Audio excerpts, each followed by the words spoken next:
We feel better when we eat better, and nothing motivates you more than feeling better.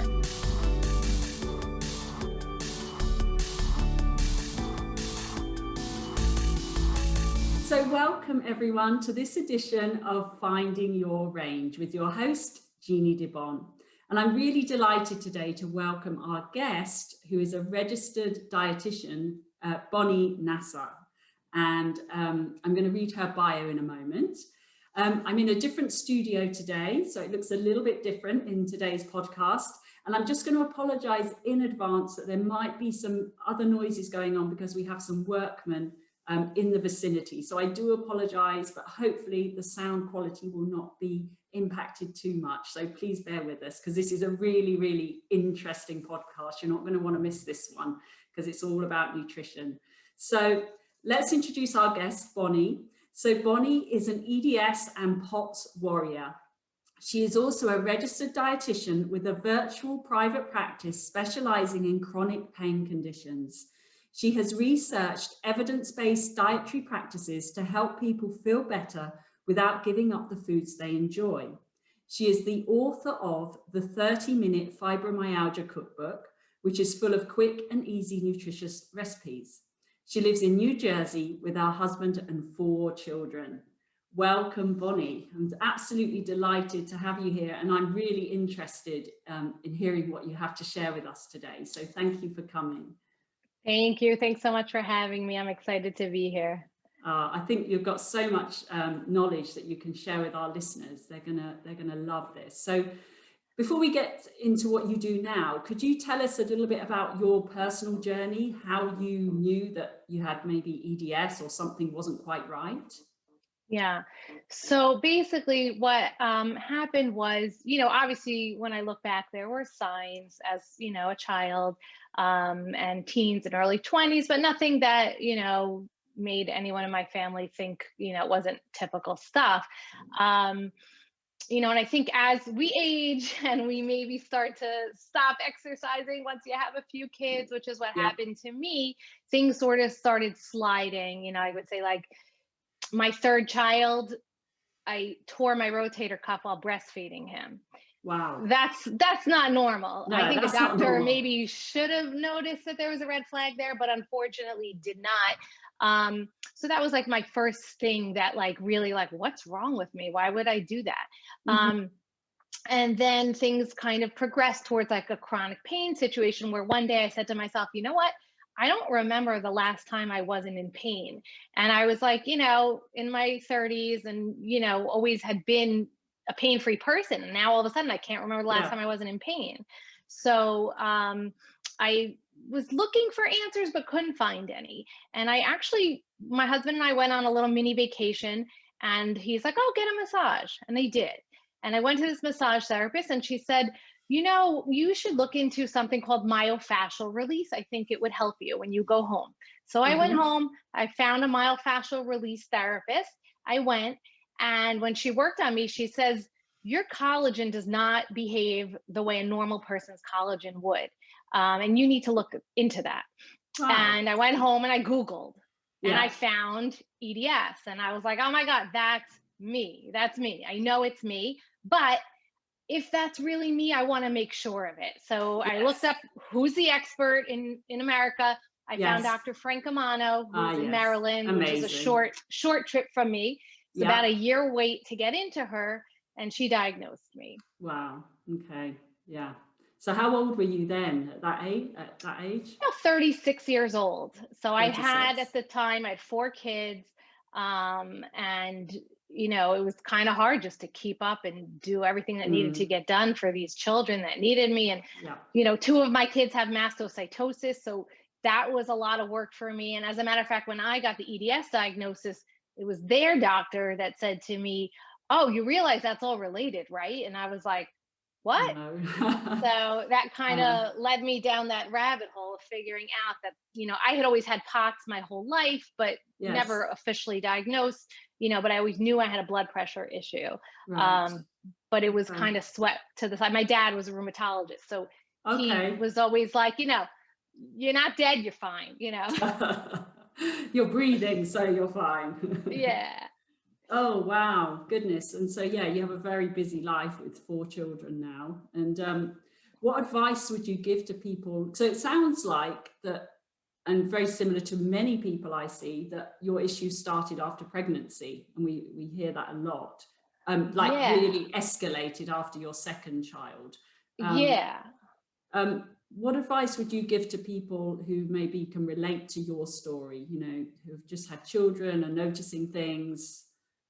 So I think what's so important is what you do, which is keep that core strong, keep your body strong. It's like I wish I could go back in time and tell myself, I don't care how tired you are from these babies, you need to do that exercise every day. I don't, Mhm. I was always a generally fit person and I always exercise. And again, once you have kids, and it's true, you don't even want to get to the gym. How are you going to get everybody ready and out the Yeah, door? I mean, yeah, I did it with 2 kids. The third kid kind of put me over the edge, and my kids are pretty close in age. So I would love to go back and tell myself, spend that money on the babysitter, do what you have to do, keep that exercise going, because once you lose it, it truly is that much more difficult to get it back. It's not yeah, impossible, but yeah, you have to continue with these strength training and proprioceptive yeah, exercises. yeah. That's really, really good advice. And like you know, when I had my Hmm. second child, I had no idea about any of this, and I didn't look after myself at all. Things just escalated, and they got really out of hand. Yeah. So And yeah, having nothing to do with EDS, but I feel like my mentality was your children come first. yes, And now in my 40s, I can say mommy comes first, because if mommy isn't healthy, you can't take care of those kids. yes, So, exactly. I think I learned that the hard way. And I wish I could have gone back in time Yeah, and told myself to take care of myself yeah. before the kids.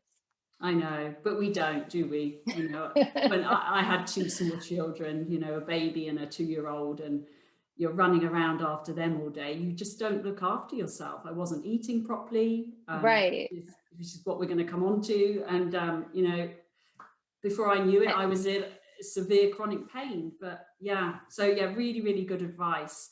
So, um, obviously now you're a dietitian. When did you decide? Were you already in this field, or what drove? Yes. Okay, so how long have So you been a dietitian? I got my bachelor's degree in nutrition, and then I did in nutrition dietetics, and I did my dietetic internship.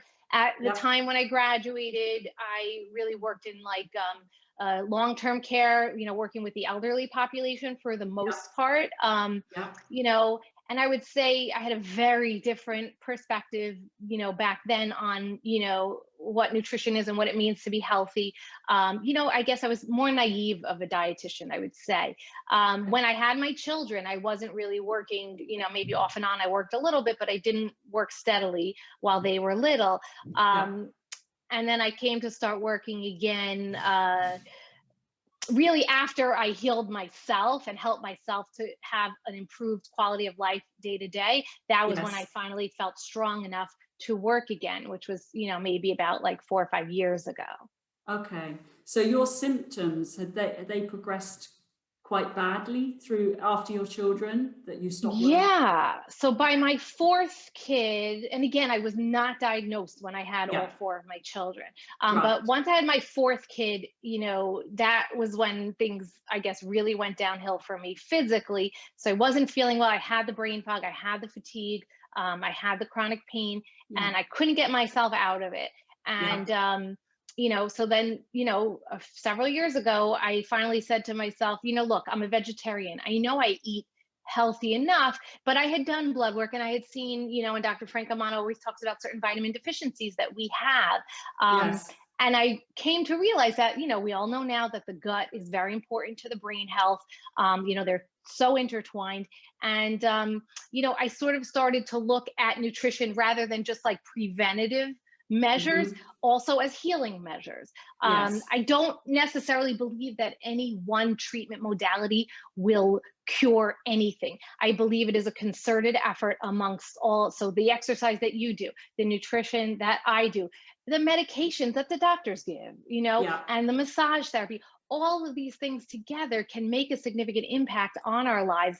Um, yes, I think it's so important to understand that keep us feeling well, it's almost like a full-time job. And we do have to keep in mind all of these different treatment modalities. One of them isn't going to be a cure-all, but if this one helps 10%, this one helps 20%, this one helps 15%, you're going to end up with a significant amount of pain reduction. And that's always the goal here.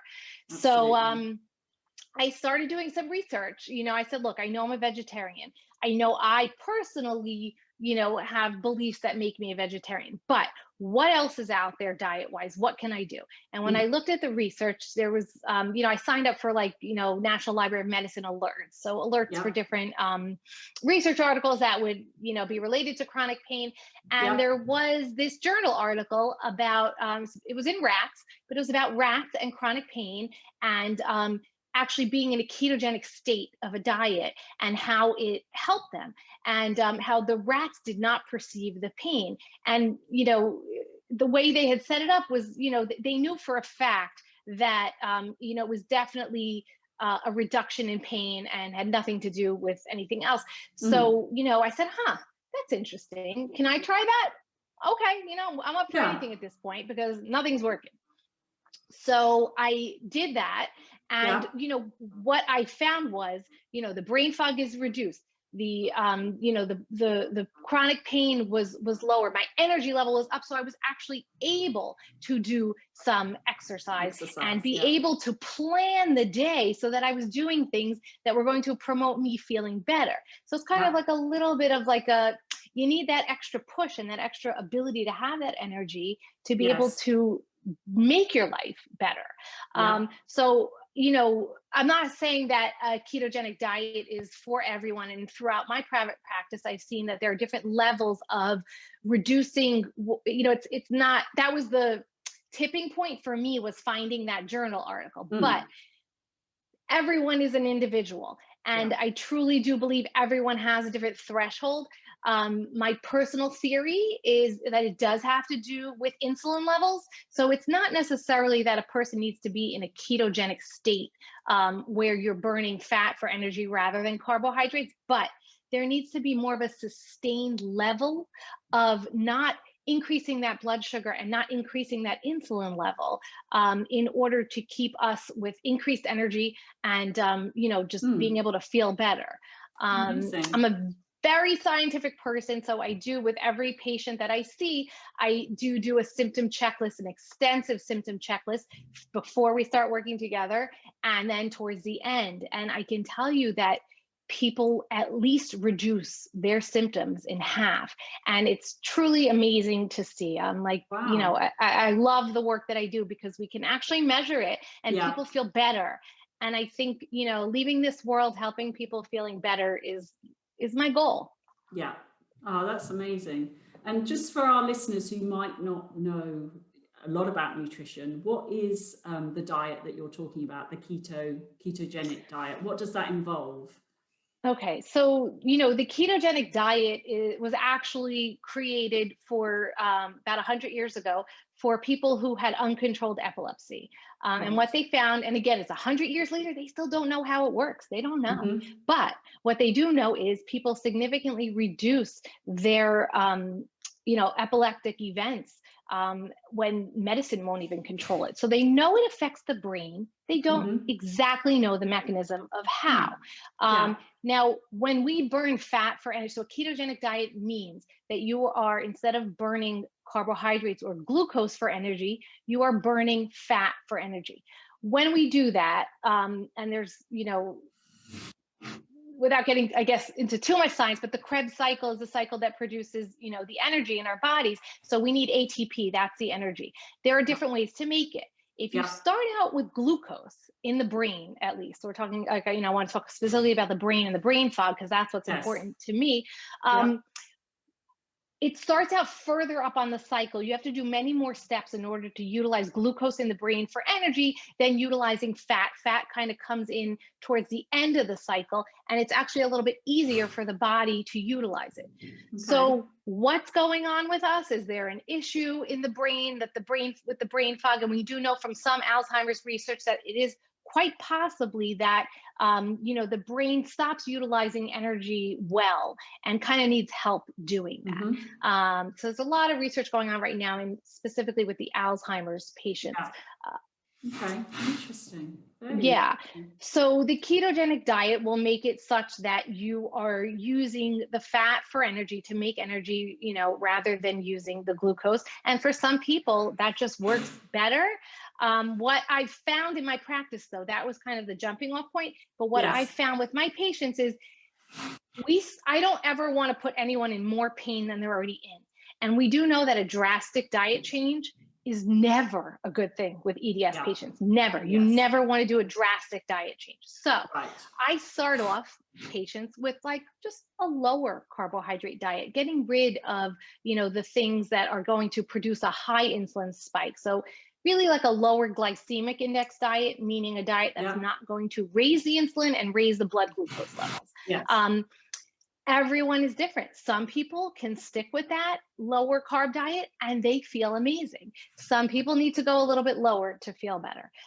So it's very individualized. Yeah. There's also a big vitamin component as well, because we do know that we're going to be deficient in certain things. A lot of us are deficient in D, in C, could be iron, could be B12. Yeah.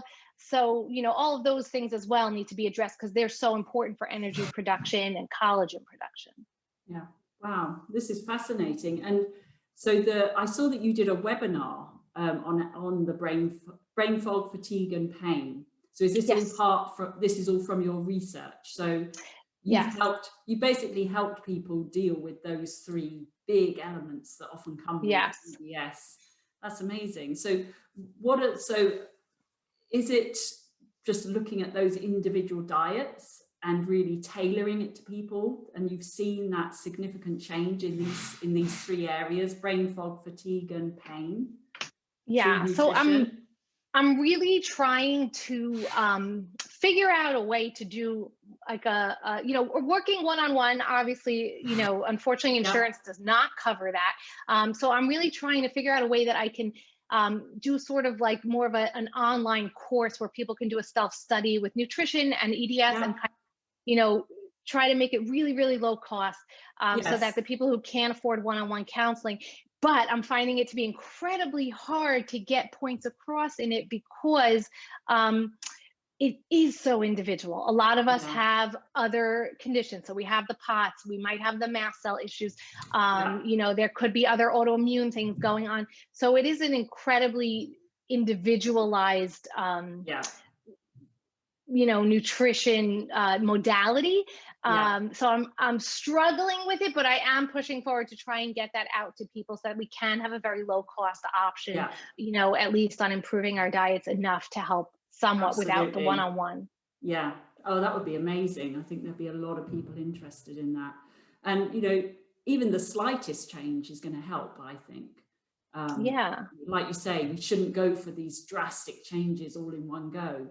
But even if people start to do little things, I talk about it in my movement therapy, that it's about finding our baseline. What's that level that we can work at where we're not going to cause a flare up and, big issues in the body. I think with a condition like EDS, it has to be a very gradual change, whatever it is we're doing, nutrition, exercise, medication. We seem to be very highly sensitive to change. And I've done that to myself where, I'm like, I know, but my arms are weak and I'm just going to work them out. And then you suffer with tendinitis after, and it's not worth it. So I think I've learned the hard way with the exercises. And that's why I'm so happy to have found you and your program, because it's amazing. Oh, well, thank you. But like you, we've probably all gone through the hard way. I've made all those mistakes as well. So now I'm sharing that with others so we don't continue to make those exercise mistakes. What I'm really interested in your thoughts on what you would like to see changed in how a condition like EDS is managed. Should nutrition be more of a part of that management plan, or is it already? I mean, I don't think it is given enough attention. So what do you think could really help in the management of our condition? So, I think a big issue is that we go to a geneticist to get diagnosed, but then they don't really treat it. So then you kind of have to go over to like pain management, but pain management is kind of set on like injections and medications. And, Yeah. no one really does talk about nutrition. The EDS website doesn't talk about nutrition. We are trying to change that. I am part of, the EDS International Consortium health professionals, Great. and we are trying to, work on that. So, be the change you want to see. I'm doing it. I'm trying. Absolutely. But yeah, I do feel that they always, any EDS conference I've ever been to, I'm like, but where's the nutrition? Like, can we address nutrition? And I have brought that up, but I also understand why they don't address it. And why don't they address it? We don't have studies. We don't have studies on EDS and nutrition. Unfortunately, though, the way things go, it's difficult. Nobody, number one, financially, it's not, there's no reason to study nutrition in EDS. It's not going to be, lucrative for a drug company, or, we're not a large enough group even for them to want to study. I mean, the one thing I'll say is that we are getting a little more attention with, COVID and POTS and, brain fog. You're hearing a lot of brain fog in the, post-COVID situations. So I, of course, I would never wish that on anyone, but it might bring to light a little more into like, the general public about the idea of suffering from brain fog and suffering from fatigue and POTS and dysautonomia. That might bring us some research, actually. Yeah. There's this big, thoughts coming out about vitamin D, isn't there? Deficiency and COVID. Yes. So vitamin D is so important for your immune system to function. So that's the one thing that we do know is the people who get very sick tend to have lower vitamin D levels. So it is absolutely important to get your vitamin D level checked. If it is low, you have to raise it. And again, I can tell you from my own personal self, I have difficulty raising my vitamin D level, even with supplementation. Everyone is different. Everyone's ability to absorb is different. If you have a leaky gut, if you have SIBO, if you have, any kind of like GI issues, it's possible that you're going to have decreased ability to absorb vitamins and minerals. And that's something that absolutely needs to be worked on, before being able to raise those levels. There's also sublingual vitamins where either it's a liquid that you squirt or a tablet that you put under your tongue. Sometimes that's the route that people need to go in order to raise their vitamin levels. Sometimes it's an injection or an infusion. But it's important, I think a lot of times we'll get blood work and we'll see we're low and the doctor will say, take a pill. Well, for us, that doesn't always work. And we need to be aware of rechecking that level to see if it worked. And if it did not work, recheck it again, try a different route, try a different method. Yeah, very important. And we talked a little bit earlier, but how is nutrition seen by conventional medicine for the treatment of EDS and fibromyalgia? Because I know you have an interest in fibromyalgia as well. How do they, look at it for us? So I think they kind of don't. They just don't. It's, it's overlooked for sure. But what we do know is that the gut is very connected to every other system in the body. And if we're eating in a way that, is first of all going to reduce our ability to absorb nutrients, that's going to affect everything from energy production, and, that just snowballs to all of our issues. Again, I do really feel that, and again, more research is coming out about this whole like subclinical, insulin resistance or, the body's inability to use the glucose fully as a source of energy. And that can kind of be a vicious cycle because then what happens is you're craving energy and you're going to crave that, people who have those like sugar cravings, it's a vicious cycle. because the glucose will rise, the blood sugar, will decrease the blood sugar, finally when the body makes enough of the insulin to grab it, but then it might grab too much and then your blood sugar is low and then your body's going to tell you to eat more carbohydrates because we need more fast. And, what I see in my patients is that, we get rid of that cycle and it changes everything. Yes, absolutely. Gosh, can totally relate to that. When you get rid of those cravings and those sugar cravings, everything seems to stabilize. Yes. I have mast cell activation as well. And so I've been on a mast cell diet, the low histamine diet. And I know you have a whole section on your website about mast cells and histamine diets, but changing that and cutting out, well, on top of that, I also have SIBO, which I've now got under control. So my diet, yes, thankfully. But obviously your diet becomes quite restricted, but not eating sugars helped so much in managing both of those conditions. Really, really interesting. You've got such a wide range. Your website is really interesting. I highly recommend people go and look at it because you've got so many different areas that you can treat people and help people with. Because tell us about your cookbook that you wrote on the fibromyalgia. But I guess that's for chronic pain conditions, right? I guess it's an anti-inflammatory type. Yes, it's basically anti-inflammatory, again, I hate to use labels, so it's really just like a lower glycemic index diet, meaning it's not going to spike your blood sugar.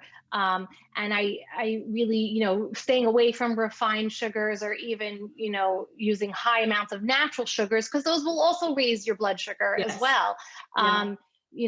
So really just, keeping things nutrient dense, meaning using vegetables and fruits and, whole grains that are going to give you the vitamins that your body is looking for and needs in order to sustain itself while staying away. So with fibromyalgia, though, it's a little bit of a different patient population.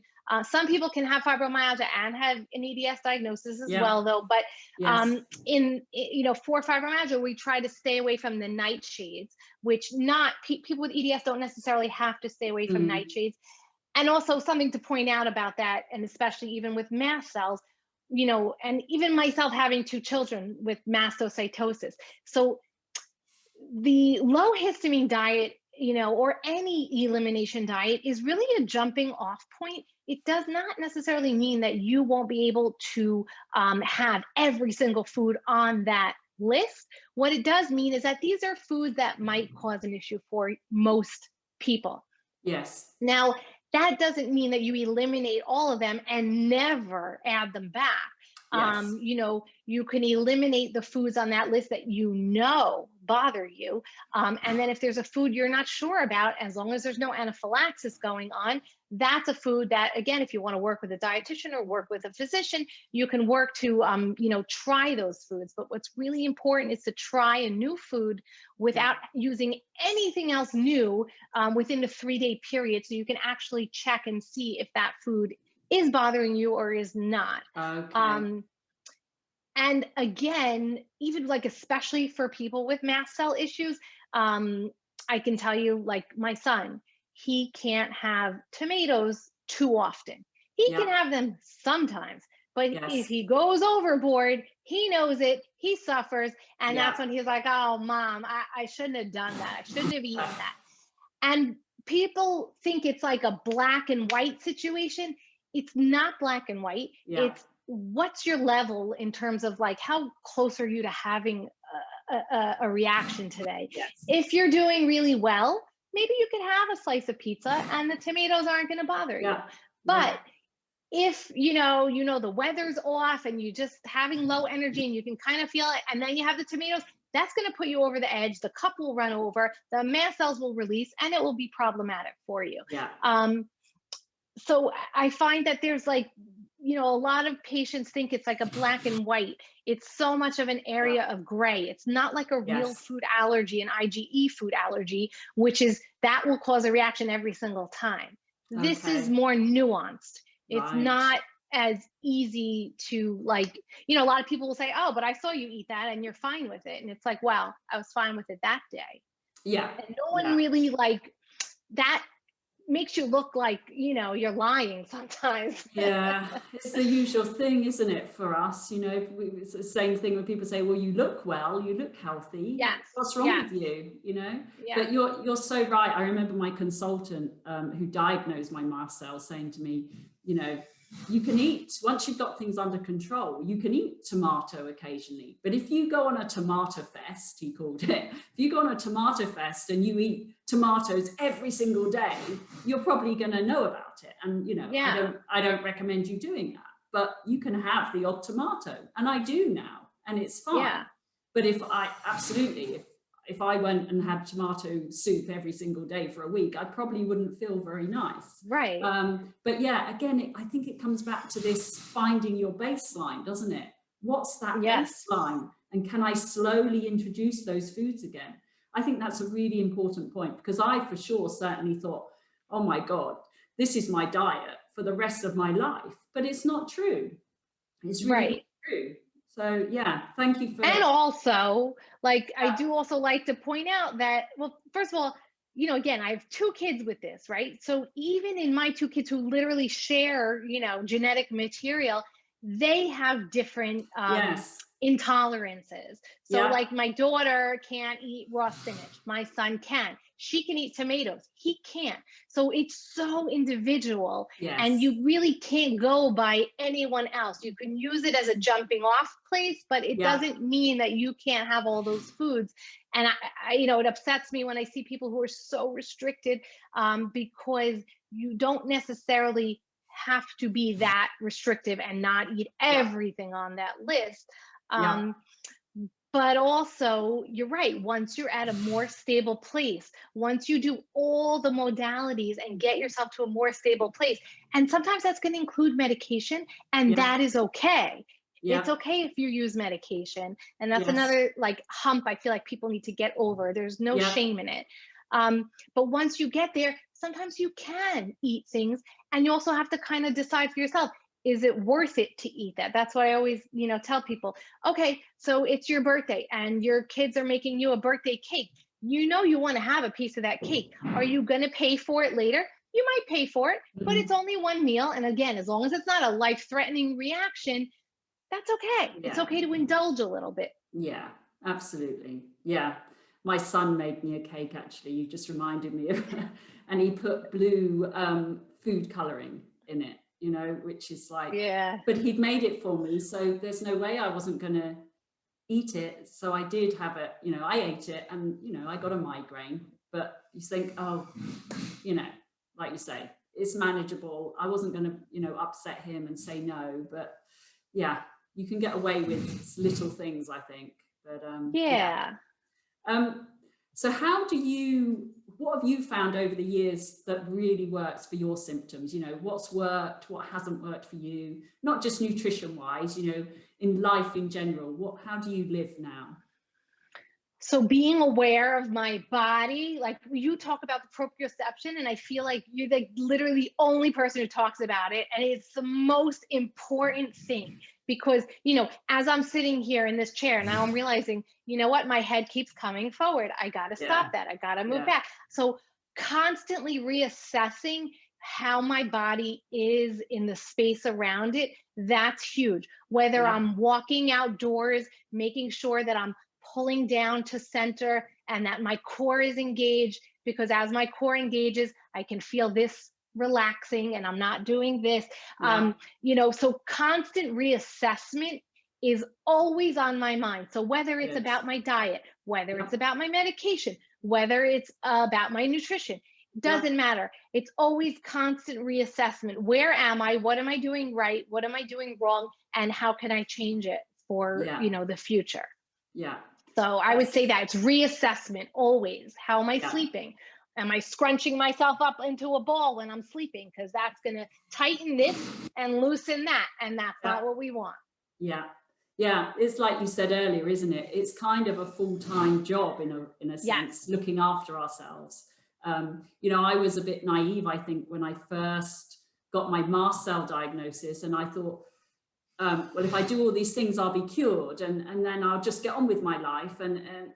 But I've realised now, 3 years later, that it's not going to be cured, but I've got to manage this thing. And so, like you say, I'm starting to feel a bit funny. Have I eaten something? Have I not slept well? Whatever it is, but you've always got to have those things in your mind. I totally agree. Yeah, and a food and symptom diary. And again, I say food and symptom, but I would also add in there, maybe putting in the weather. Those, being aware of all the environment. So whether it's food, whether it's the weather, whether it's a new detergent, anything, writing all that stuff down and looking for patterns is huge. Finding the patterns of things that are affecting you. Yeah, really true. These podcasts, just listening to you talk and listening to how you see everything connected to everything else, and how important the gut is to our brain, and, pain in general as well, I think, inflammation. So many of our guests on these podcasts have talked about how the body is, it sounds a really silly thing to say, but everything is connected. We're not individual muscles, we're not individual organs, where everything impacts everything else, whether it's your food, your breath, your movement, your fascia, everything is related. And I think that would be a game changer if people started to look at not just EDS patients, all patients, as a whole being, not you've got a shoulder problem or a lung problem, or everything impacts everything else. I think that's so interesting. And I always think food is the most important thing, because you're putting something into your body. So absolutely, it's going to have an impact. You're putting it inside of you. How can it not impact you? So, I think nutrition is the most important, alongside. And I'd also like to point out about that, and I feel like, especially in America, I don't know how it is in England, but here, people sometimes almost get like obsessed with the fact that it's like every little thing you put in can make or break you. And what I always like to tell my patients is, no, it's a long-term effort. What you ate today, like you said, having that cake the one time that your son made you with the food dye, that's not going to make or break you. It's how you're doing over the course of a few days, over the course of a week, so that once you get to a diet modification place where you're feeling good, I always like to what we call liberalize the diet, meaning let people have more of what they want to have in small amounts or once in a little while. Because if we keep people too restricted and people feel that they're, again, with the black and the white as opposed to the shades of gray area, you're going to feel restricted, and that's going to cause you to veer. Now, we have greater motivation, I would say, to eat better, because we feel better when we eat better, and nothing motivates you more than feeling better, unlike, let's say, the general population that may not have any medical issues and just wants to eat healthier. So we do have greater motivation there, but being restricted is still restricted. And I always feel so important for people to be able to enjoy life, to be able to, not right now, but, in general, pre-pandemic, go out with friends and family and, not feel left out of, because eating is very social, and we do need to be aware of that. So it's so important to like walk that line of like eating better for you so that you feel better, but also being able to enjoy life, within those parameters. Yeah, that's a really nice thing to say, because sometimes living with a chronic illness, you do feel, I don't know, life can be difficult already, and some people don't want to go out and they don't socialize. And I just think that's so important not to feel that restriction that, this is how it is and I can't change it. And I think it empowers you, doesn't it, to feel that you can make these small changes, have a little bit of something that you enjoy.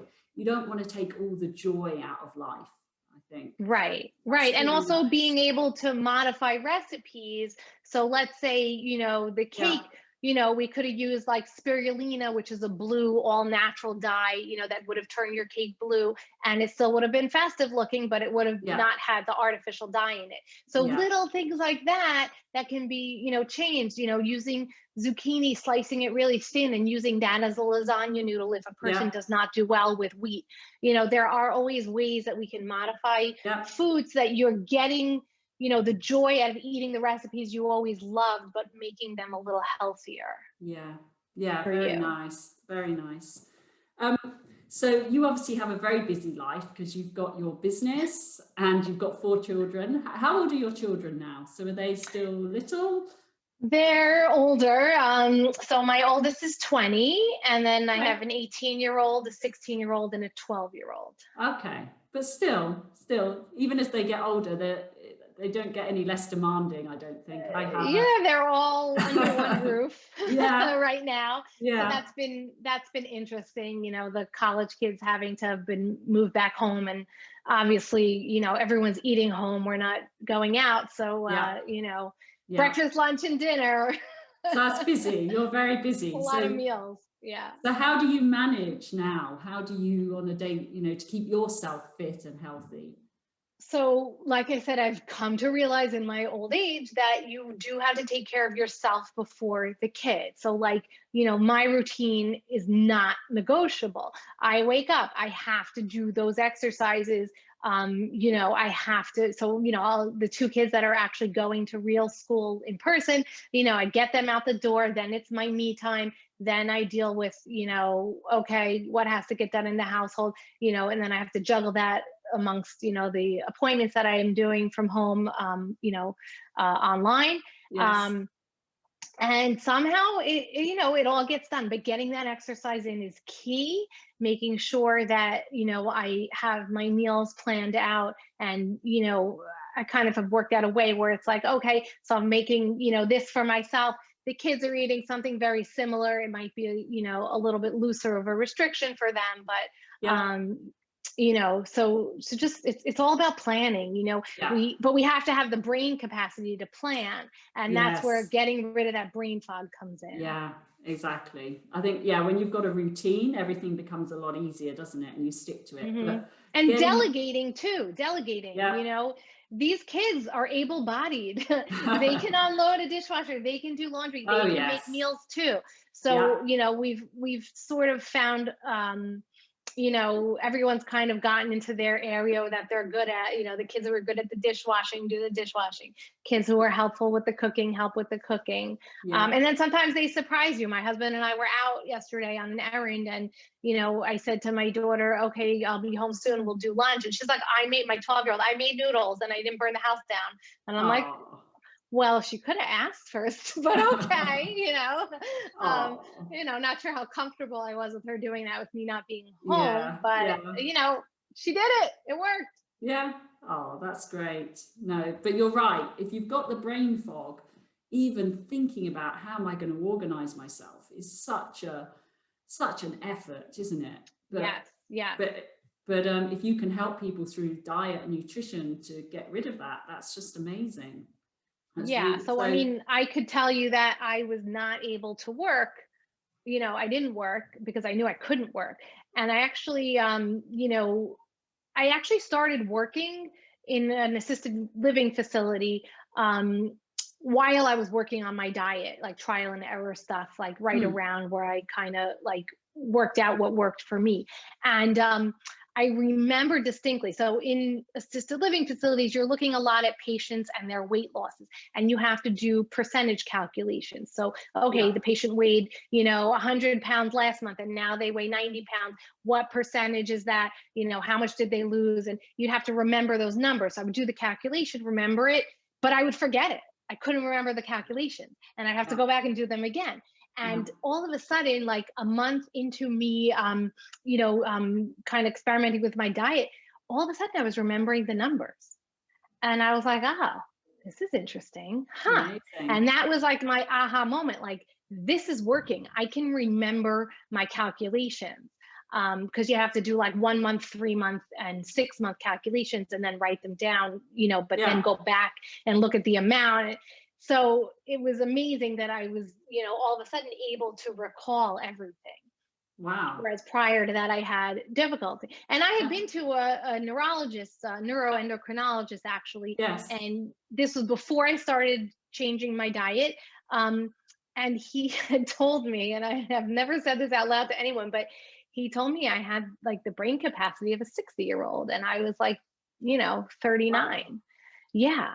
That was not easy to hear. No, my goodness. Be interesting if you went back and saw him now, actually, to Yeah. have that Yeah, measured it was. again. I should Wow. do it. Yeah. So I'm sure there are many listeners who are interested in learning more about nutrition. What advice would you give them right now? What's the first step for them if they're interested in? So I think with our population, of course, it's so hard when there's so much information out there on the internet, and to know what is based on science, what is not based on science, and who to listen to. And I think, and I've been burned as well with things. You hear about something and you're like, oh, I'm going to try that. I'm going to buy all this stuff and I'm going to try it and do it. And you do have to somehow go through, I guess, sometimes that trial and error. But, I guess my advice would be, who's saying it? What are their credentials? Make sure you're getting that information from a credentialed person. The other important thing to realize is, and again, even though I'm talking about myself and, being able to, find a diet that worked for me, I am what we call in the science world N=1. I'm one person. Just because it worked for me does not mean it's going to work for everybody. And that goes with everything. So someone will say, oh, I did XYZ and I lost 100 pounds. Therefore, this method works for everybody. Well, that's not always true. And that's why it does have to be individualized. If one person is saying something worked for them, like that's thrilling and great for them, but that doesn't always mean it's going to work for everyone, because everyone's going to be different. You might just have EDS, you might have EDS and hypothyroidism and rheumatoid arthritis, so those factors are all, gonna affect things. The mast cell, the SIBO, all that stuff has to be taken into account. So I struggle with giving like a general recommendation, really, because of that, because everyone is an individual. But, going with a licensed person who is knowledgeable about nutrition is, definitely the way to go over, reading or taking advice online that may not be backed up by science. And always check with your physician, because there are drug and nutrient interactions. And if you're taking drugs, those are things that you really absolutely need to be aware of, even with vitamins and minerals, or any kind of an herbal supplement, just because they're herbal. Essential oils, they can be dangerous. They absolutely can. And I think natural, like we often assume that natural means, it can't be harmful. That's not necessarily true. Yeah, very good point. Thank you. I think what's come out of this discussion is very much about how individual everything has to be for us. Absolutely. There is no one size fits all, I think, for anything. And that's the most infuriating part of it. It really is. Yeah, I know. I wish there was a magic formula that we could just, wipe across everyone, but it just doesn't work like that. I see so many people every week in my clinics, and every single person is different. Every single person I have a different conversation with, and I'm sure it's the same with you. There's just not, oh, this is EDS, we'll do it this way. It just doesn't work like that. Unfortunately, no. Yeah. Unfortunately not. So, wow, this has been really interesting. And how can people find out more about what you do if they want to chat with you more? What's your contact info? Where can we learn more about you? So my website is www.nasarnutrition. It's NASAR nutrition.com. I'm on Instagram and Facebook. I'm not that much of a poster though. On Instagram, I think I'm chronic.pain.nutritionist. Okay.